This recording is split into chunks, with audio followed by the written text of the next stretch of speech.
আচ্ছা, তুমি কি স্ক্রিনে থাকা ওএমআর শিটের মতো বা এমসিকিউ এর উত্তরপত্রের মতো একটি শিট বানাতে চাও? তাহলে ভিডিওটি না টেনে সম্পূর্ণ দেখতে থাকো। এখানে প্রথমে আমি লিখব ইকল unichar U N I U N I C H A R unichar first bracket R O W row then A first bracket A first bracket A 9398 bracket close করে দিব, দিয়ে এন্টার প্রেস করব। দেন আমি অটোমেটিক্যালি এখানে যে লেটারটি পেলাম এটাকে সার্কেলের ভিতর পেয়ে যাব। দেন আমাকে লিখতে হবে বি। তো সেই ক্ষেত্রে আমি ওটাকে জাস্ট কপি করলাম। এর আগে যেখানে আমি লিখছিলাম এ, সেখানে শুধুমাত্র সেলটা লিখে দিব A1 ব্র্যাকেট ক্লোজ করে প্লাস চিহ্ন দিয়ে দিব। তাহলেই আমি এখানে বিটাকে সার্কেলের ভিতর পেয়ে যাব।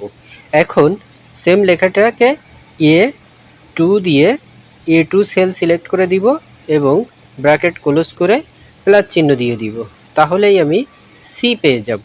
এরপরে সেম লেখাটাকে পেস্ট করে, ফর্মুলাটা পেস্ট করে শুধু A3 ব্র্যাকেট ক্লোজ দেন প্লাস দিয়ে দিলে এটা ডি পেয়ে যাব, অর্থাৎ ডিটা সার্কেলের ভিতর পেয়ে যাব।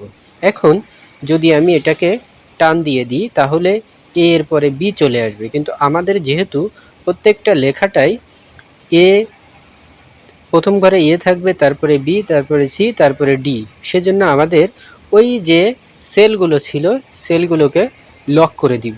সেলগুলো লক করার সিস্টেম হচ্ছে আপনাকে ওই সেলের উপরে গিয়ে বা ওই লেখাটার উপরে গিয়ে জাস্ট প্রেস করতে হবে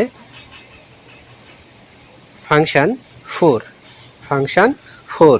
অনেকের ক্ষেত্রে ফাংশান বাটন প্রেস করে তারপরে প্রেস করা লাগতে পারে F4।